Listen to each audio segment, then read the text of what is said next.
I stood there in the church parking lot, my phone screen glowing in the darkness, staring at the faces of people I'd known for years, all of them gathered around my wife's secret OnlyFans account. The pastor, my boss, 3 of my cousins, my own brother. Their profile pictures, their usernames, their comments, all there in black and white. Her top subscribers, people we saw every Sunday, who'd been in our home, who'd eaten at our table. The phone trembled in my hand as I scrolled through the list, each name like a physical blow to my chest. Pastor Mike, who'd counseled us before marriage. My brother Dan, who'd been my best man.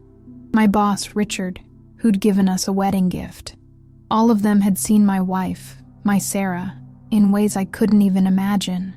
Ways she'd never let me see her. But let me back up. You need to hear how I found out that my sweet, church-going, conservative wife of 6 years, the woman who once told me she thought lingerie was tacky, and who blushed when I complimented her in public, had been running a wildly successful OnlyFans account behind my back for 8 months. An account where she wasn't just showing skin. She was becoming someone else entirely. Someone I never knew existed.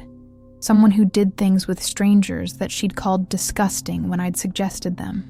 Someone who was making more money in a month than I made in 6 weeks of breaking my back at the construction site. You won't believe what happened when I confronted her, or what I did next. The whole ordeal nearly destroyed me, but I'm sharing this story because I want you to know that sometimes the people closest to us are the ones we know the least. And sometimes the lies we tell ourselves are more dangerous than the lies others tell us. I met Sarah at a church retreat 5 years ago. She was the good girl, the kind who volunteered with children's ministry every Wednesday and Sunday. Always dressed modestly, high necklines, skirts below the knee, nothing tight or revealing. She spoke softly, smiled gently, and carried her Bible everywhere. I fell hard for her wholesome values, her gentle nature, and her seemingly genuine faith. We dated for 6 months before I proposed. We waited until marriage, her idea, which I respected completely. After the wedding, our intimate life was pleasant, vanilla. Sometimes she seemed distant or uninterested, but I figured that's just how some women were. Maybe she wasn't the passionate type. I never pushed her boundaries. We settled into a comfortable routine in our small town, where everyone knew everyone, where reputations mattered. "We should save for a house," she'd say, always practical about money. "I want us to have a good foundation before we think about children." I agreed completely, so we both worked hard. Me at Johnson Construction, her as an administrative assistant at the local medical center. Every dollar carefully budgeted, every expense tracked in the neat little spreadsheet she maintained. Or so I thought. The discovery happened so randomly that sometimes I still wonder what would have happened if I hadn't picked up her iPad that night. Would I still be living in blissful ignorance? Would we still be together? Me none the wiser about the stranger I was sharing my life with? It was a Tuesday. Nothing special about the day. She was in the shower after we'd both gotten home from work. I needed to check an email about a job estimate, and my phone was charging in the other room. Her iPad was right there on the coffee table. I'd used it before. We knew each other's passwords, had nothing to hide. At least that's what I believed with every fiber of my being. When I opened the browser, it was already logged into an email account I'd never seen before. sweetsarahsecretgmail.com. My heart skipped a beat. An email I didn't recognize. My finger hovered over the close button, but something caught my eye. A notification from OnlyFans. "You've earned $5,200 this month." The words seemed to pulse on the screen, impossible to ignore. My brain struggled to process what I was seeing. $5,000? In 1 month? That was almost what I made from busting my back for 6 weeks in the hot sun, carrying lumber and operating heavy machinery. $5,000 from a website I only knew about, because the guys at work sometimes joked about it. A website for explicit content. The shower was still running. I could hear the water hitting the tile, could picture Sarah in there, washing her hair, humming softly like she always did.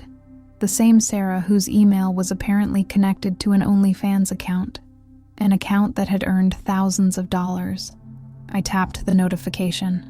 My finger felt numb, disconnected from my body, like I was watching someone else make this decision that would forever alter my life, my marriage, my understanding of the woman I loved. What happened next still feels like the moment my life split in two, before and after. The iPad opened to an OnlyFans creator account with nearly 1,200 subscribers. The profile picture was my wife, but not any version of my wife I'd ever seen. Heavy makeup, hair styled in a way she never wore it at home, wearing next to nothing, posing in a way that was clearly meant to entice. The username displayed prominently at the top of the page, Sweet Sarah Secret, the same Sarah who'd once told me that makeup was mostly unnecessary and that women who dressed provocatively were looking for the wrong kind of attention. The same Sarah who wore cotton pajamas to bed and changed in the bathroom even though we'd been married for years. The shower turned off. I heard the curtain ring slide against the rod as she pulled it open. My heart pounded so hard I thought it might burst through my chest. I quickly closed the browser, put the iPad down exactly as I'd found it, and walked to the kitchen on legs that didn't feel like my own. My hands were shaking so badly I had to grip the counter to steady myself.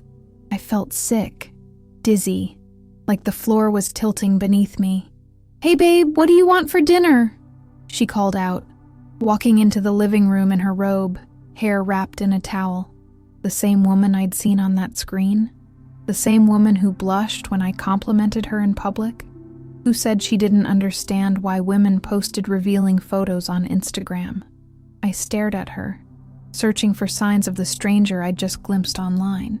But all I saw was my Sarah, or who I thought was my Sarah. "Whatever you want," I managed to say, my voice surprisingly steady despite the earthquake happening inside me.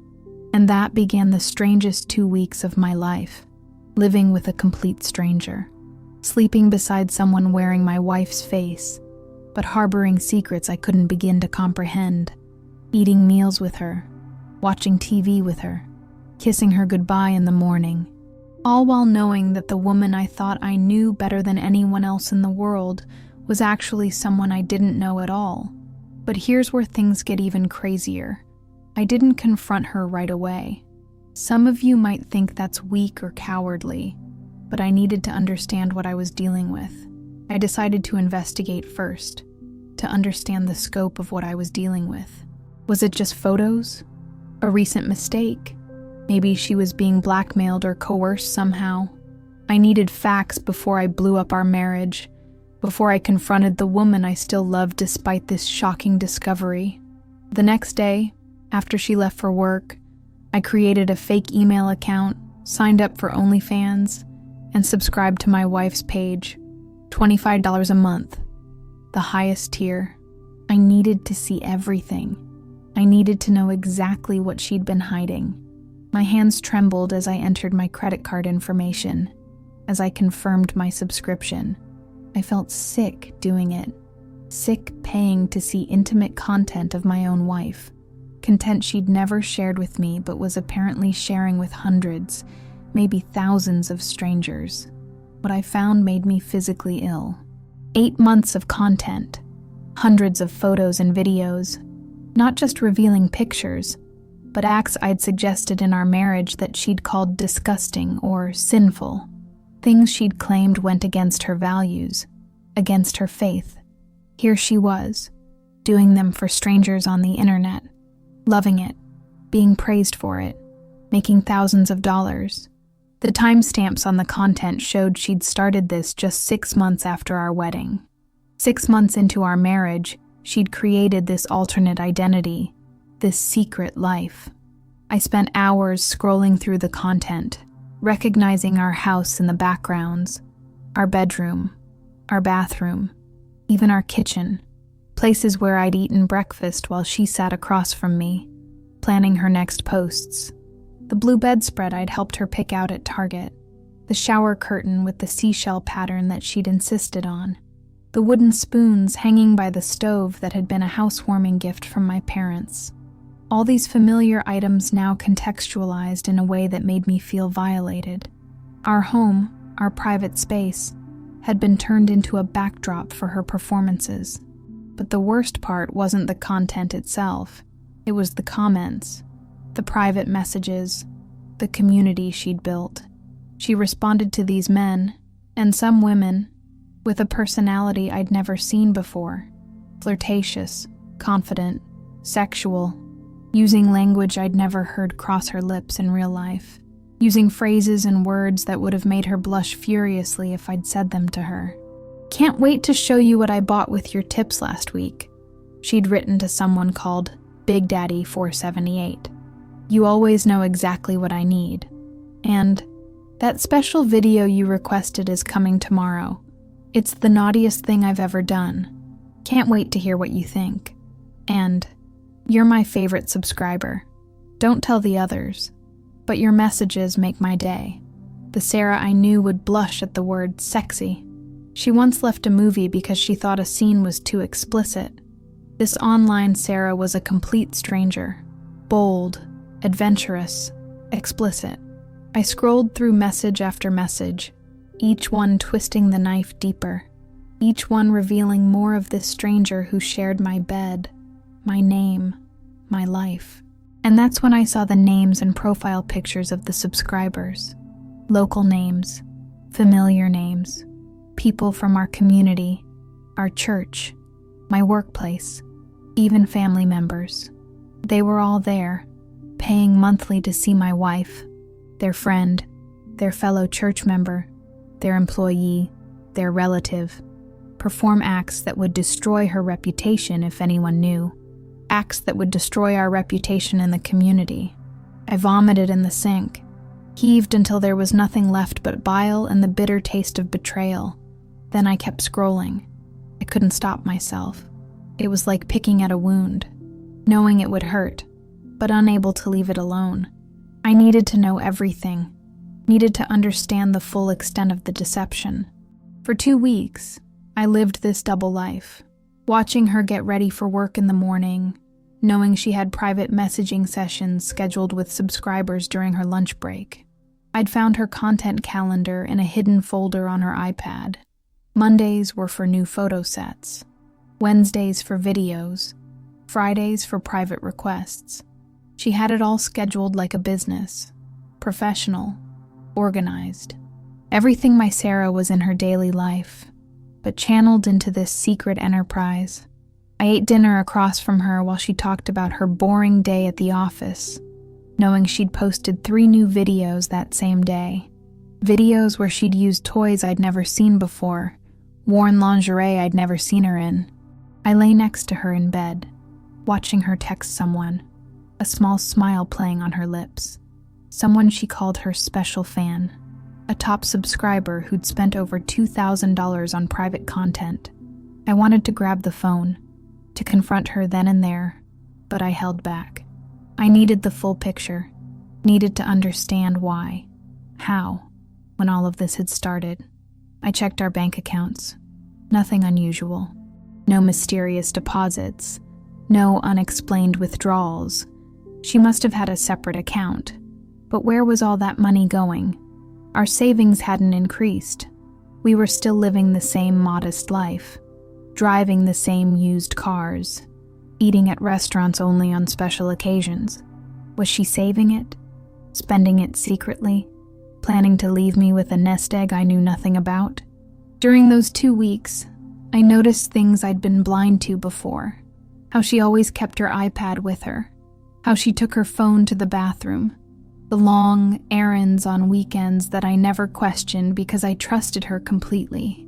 The lingerie hidden at the back of her drawer that I'd never seen her wear. The subtle changes in her appearance over the past year that I'd attributed to new self-care routines. The way she'd become more particular about her hair, her nails, her skincare, little things that hadn't seemed significant on their own, but now formed a pattern I couldn't believe I'd missed. I was living with a professional liar, a stranger wearing my wife's face, a con artist who'd fooled not just me, but our entire community. The sweet, modest church girl was an act, a character she played, and I'd fallen in love with a fiction. Here's where I need to be honest with you. The worst part wasn't the betrayal. It wasn't even the sex.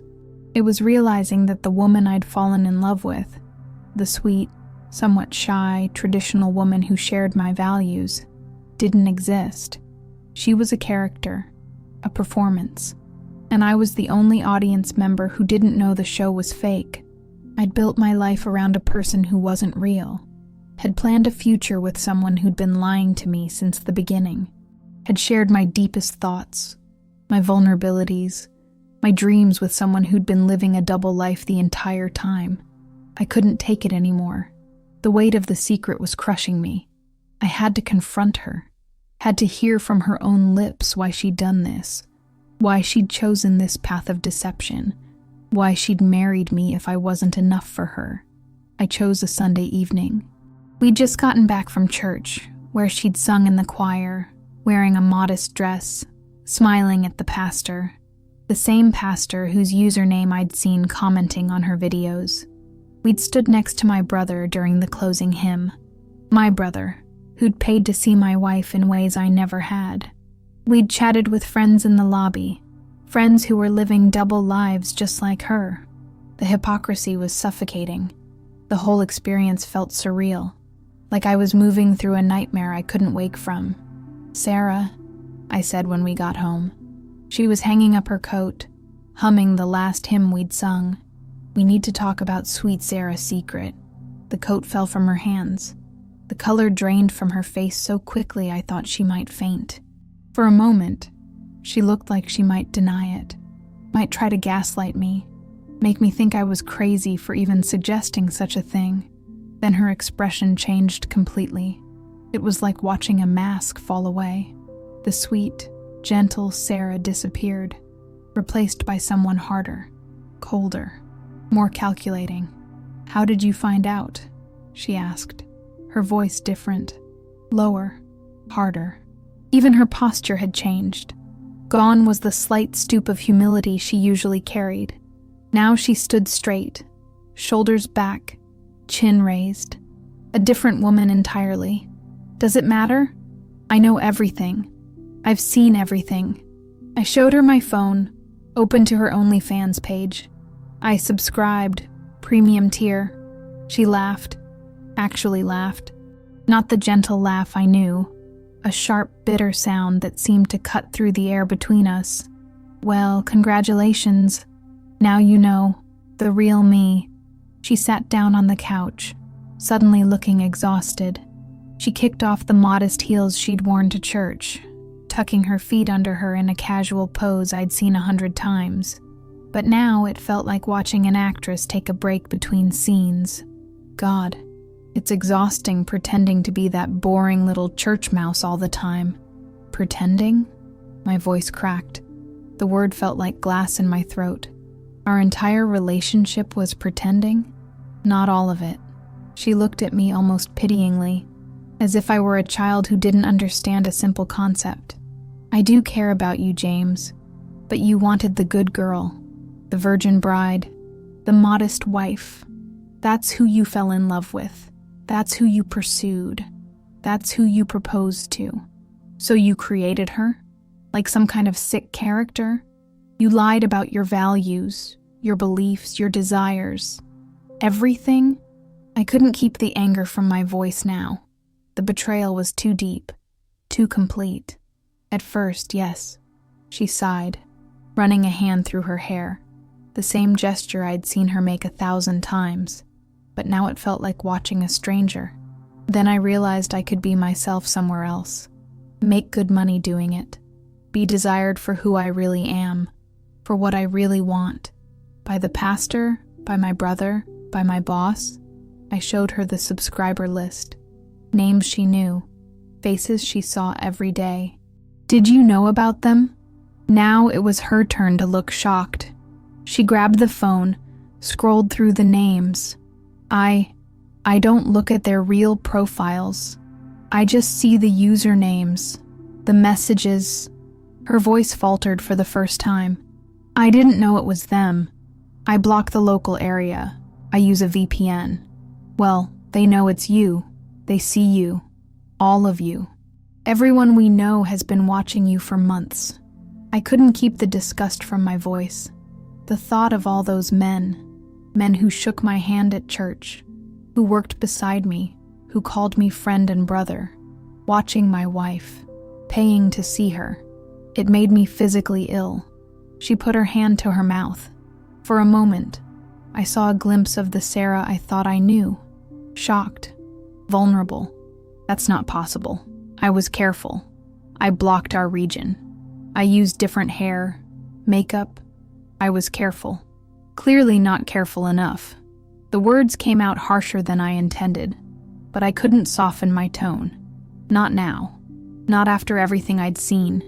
For the first time, I saw fear in her eyes. Real fear. Her carefully constructed worlds were colliding. The Sarah of OnlyFans and the Sarah of Sunday service were about to become one person in the eyes of everyone we knew. The reputation she'd built, both reputations, were on the verge of shattering. And I held the power to make that happen with a few texts, a few forwards, a few conversations. But what she said next chilled me to the bone.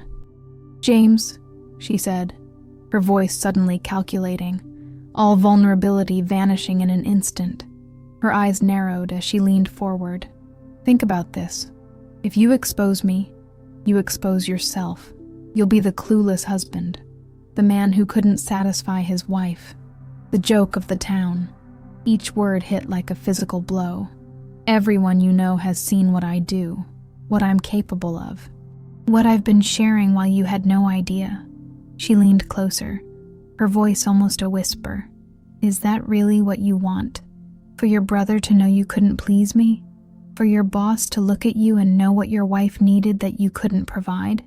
For the pastor to counsel you through a divorce knowing exactly why I strayed?" She was threatening me, using my own humiliation as a shield, weaponizing my pride, my reputation, my dignity against me. The calculation in her eyes was so cold, so foreign to the woman I thought I'd married, that for a moment I couldn't speak, couldn't breathe.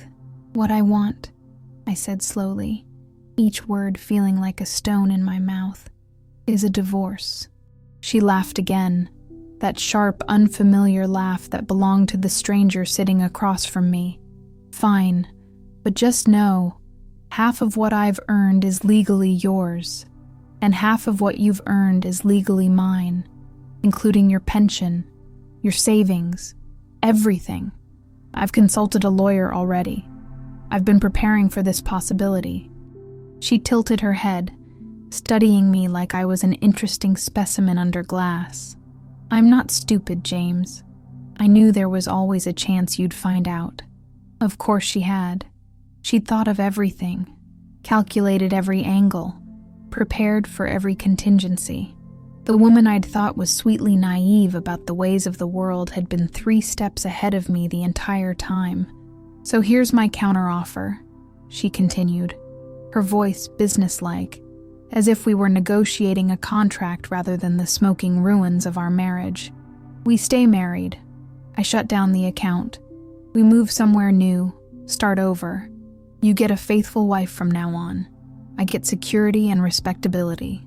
Win-win." I stared at the stranger wearing my wife's face. The audacity of her offer left me speechless. After everything, the lies, the deception, the manipulation, she thought we could just start over? That I could ever trust her again? "You're insane if you think I could ever trust you again." The words felt inadequate, too small to contain the magnitude of her betrayal. "Everything about you is a lie. Everything I thought we had was fake. Trust?" She actually rolled her eyes, like I was being childish. "Grow up, James. No one's who they pretend to be. Everyone wears masks. Everyone has secrets. At least I'm honest about my dishonesty now." She shrugged, a casual gesture that made my blood boil. "Think about it. Sleep on it. The offer stands." I couldn't bear to be in the same room with her another minute. The same house, the same space. I grabbed my keys and wallet. "Where are you going?" she asked, suddenly sounding uncertain for the first time. "Away from you." I didn't look back as I walked out the door. I drove around for hours. No destination in mind. Just driving to put distance between myself and the wreckage of my life. My marriage. My trust. Eventually, I parked at the empty lot behind the hardware store and slept in my truck, curled uncomfortably in the driver's seat. I couldn't bring myself to check into a motel. Somehow that felt too final, too much like accepting that my home wasn't my home anymore. When I came back the next morning, needing clothes for work, she was gone. So was her iPad, her jewelry, most of her clothes, and about $3,000 from our joint account. She'd left her wedding ring on the kitchen counter. No note, no explanation, just the gold band we'd exchanged vows over, sitting there like a small, mocking reminder of promises broken. I called in sick to work. Couldn't face my boss, my coworkers. Couldn't pretend everything was normal when my entire world had collapsed around me. I spent the day in a daze, alternating between rage, grief, and a numb disbelief that this was actually happening to me, to us. I kept expecting to wake up from this nightmare, to find that none of it was real. But here's where the story takes another turn, one that I'm still processing, one that shows just how calculated, how prepared, how ruthless the stranger I'd married truly was.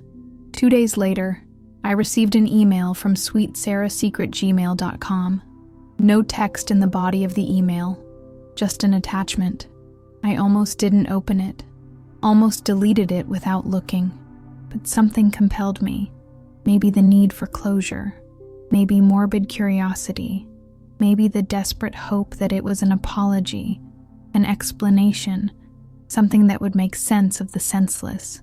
It was a video of Sarah, looking nothing like the woman I'd married, sitting in what looked like a hotel room, heavy makeup, hair styled differently, wearing clothes I'd never seen before, looking directly into the camera with cold eyes I didn't recognize.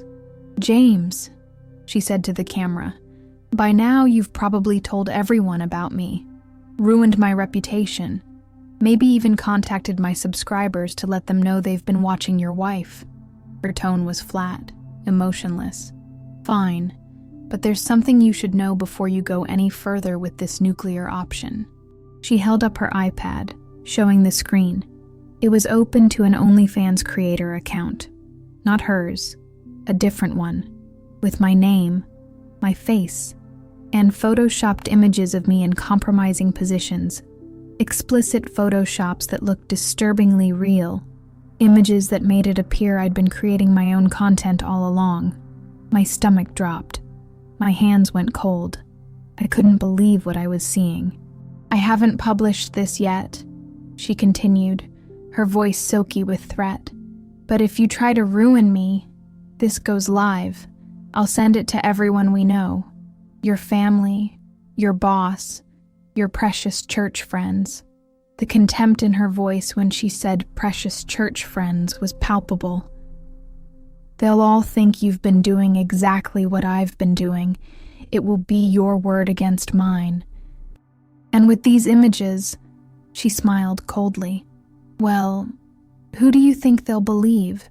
The devoted wife or the hypocrite husband with the secret account?" The video ended there. No goodbye, no further threats, just the implied destruction of my reputation, my relationships, my standing in the community I'd been part of my entire life. I sat there in our empty living room, staring at the blank screen of my laptop, feeling like I'd been punched in the gut. She'd created a nuclear option, mutually assured destruction. If I exposed her, she'd destroy me too. I didn't respond to the email. didn't give her the satisfaction of knowing how deeply her threat had affected me. Instead, I went to see a lawyer the next day. Not anyone local. I drove 2 hours to the city to find someone with no connections to our town, our community. I showed him everything, her real account, the threatening video, the evidence of her secret income. He listened carefully, taking notes, his expression growing increasingly grave as I laid out the whole sordid story. Then he asked a question that changed everything. Has she been paying taxes on this income? I blinked, startled. I hadn't even thought about that aspect of her secret life. I don't know. I didn't see any tax documents when I was looking through her things, and it wasn't going into our joint accounts. The lawyer smiled grimly, tapping his pen against his legal pad.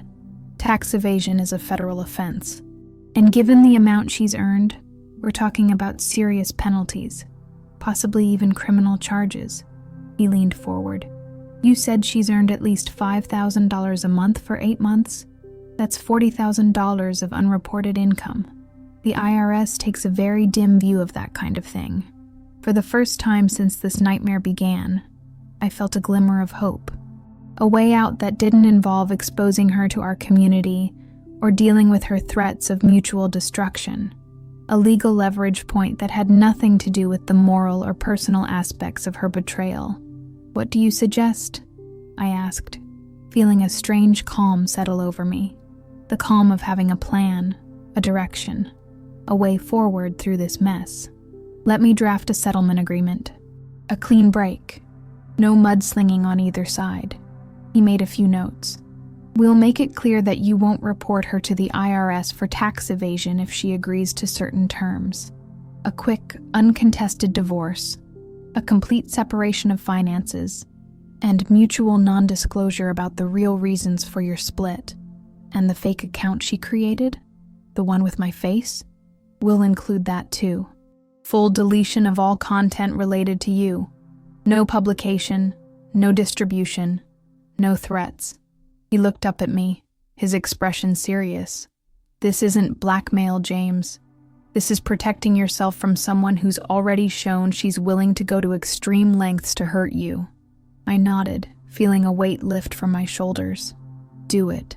3 days later, after the lawyer had contacted Sarah with the proposed agreement, I received another email from her.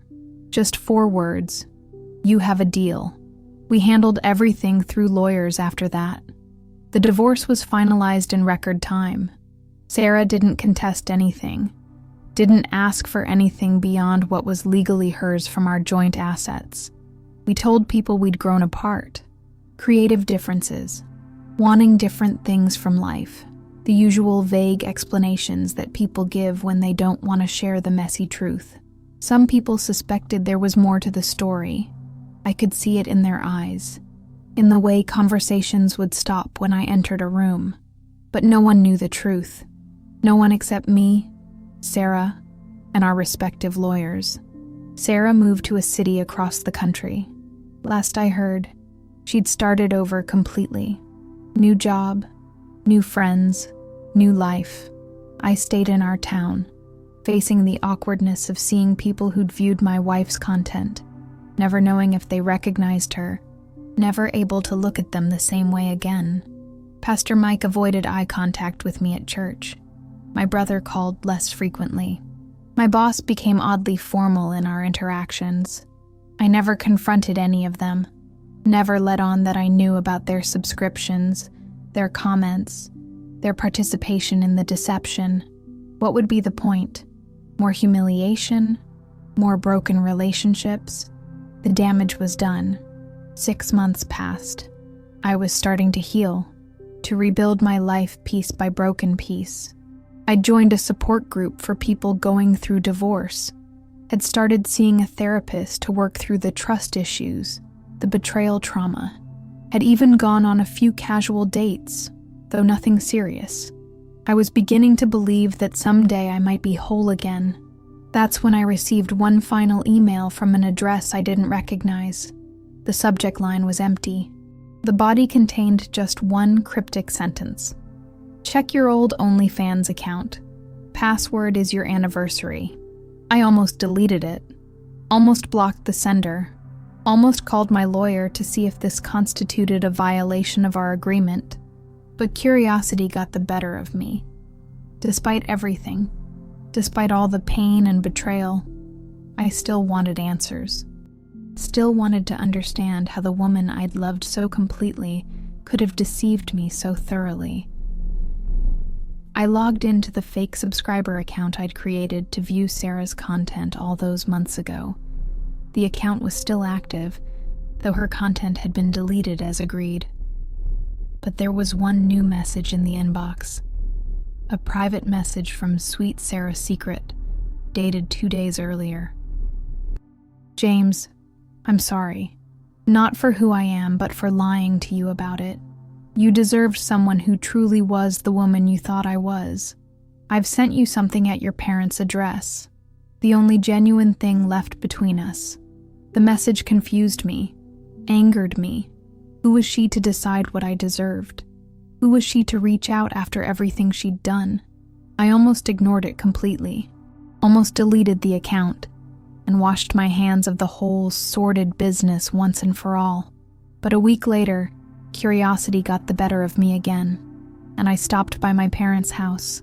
They'd been my rock through all of this, though I'd never told them the full truth about why Sarah and I had split. She changed, was all I'd said. She wasn't who I thought she was. They hadn't pressed for details, just offered their love and support in the way parents do when their children are hurting. A package came for you, my mom said, handing me a small bubble mailer. No return address. I was going to bring it over this weekend. I thanked her, tucked it into my jacket pocket, and didn't open it until I was alone in my truck. Inside was a USB drive and a handwritten note in Sarah's neat, precise handwriting. The money I earned, all of it, minus what I took when I left. You earned this by enduring the worst of me. When I got home and plugged in the drive, I found transfer information for a cryptocurrency account worth just over $42,000. Nearly everything she'd earned from her secret life, minus the $3,000 she'd taken from our joint account when she left. I stared at the screen, at the balance, at the transfer instructions, feeling nothing but a hollow emptiness where rage or satisfaction should have been. I didn't want her money, didn't want anything connected to the lies, the betrayal, the double life she'd led. I donated every cent to a charity supporting victims of online exploitation. It felt like the only way to transform something ugly into something good, the only way to close that chapter of my life with something resembling peace. Sometimes I still wake up in the middle of the night, drenched in sweat, wondering if the woman I loved ever existed at all, or if I'd fallen in love with the most elaborate performance of someone's life. I wonder if she's created a new persona for someone new. I wonder if she's still living a double life, still deceiving someone else the way she deceived me. I wonder if any relationship can survive complete honesty about who we really are, about our darkest desires, our secret selves. But here's what I've learned from all this. The most dangerous lies aren't the ones others tell us. They're the ones we tell ourselves when we ignore the signs that something isn't right, when we choose the comfort of illusion over the pain of truth, when we see the red flags but paint them white because the alternative is too painful to consider. I'm single now, taking time to understand who I am and what I truly want, learning to trust my instincts again, to listen to that quiet voice of doubt when something doesn't add up. Some days are harder than others. Some days the anger and betrayal feel as fresh as the day I discovered her secret. But most days, I'm grateful that I found out, grateful that I'm no longer living a life built on someone else's lies, grateful for the chance to start over with a foundation of truth. And if you're listening to this, and something doesn't feel right in your relationship, a strange password, unexplained absences, a personality that sometimes seems to shift, don't ignore it. Don't do what I did and wait until the evidence is undeniable. Ask the hard questions now. Have the difficult conversations. You deserve the truth, however painful it might be, because living with a painful truth is still better than living with a beautiful lie. The truth, however ugly, can be faced, can be processed, can be healed from. But a lie keeps you trapped in a reality that doesn't exist, loving someone who isn't real, building a life on a foundation of sand. As for Sarah, I heard she's engaged again. Someone she met in her new city. I almost reached out to warn him, almost sent an anonymous message with links to her old content, evidence of her deception. But then I realized, maybe he knows exactly who she is. Maybe she's finally being honest about her desires, her sexuality, her true self. Maybe he loves the real her, not the illusion she created for me. Or maybe he's created an illusion of his own that she's fallen for. Maybe they're both wearing masks, both playing parts, both satisfied with the performance. Either way, it's not my story anymore, not my concern. Not my responsibility to protect someone I've never met from a woman I never really knew.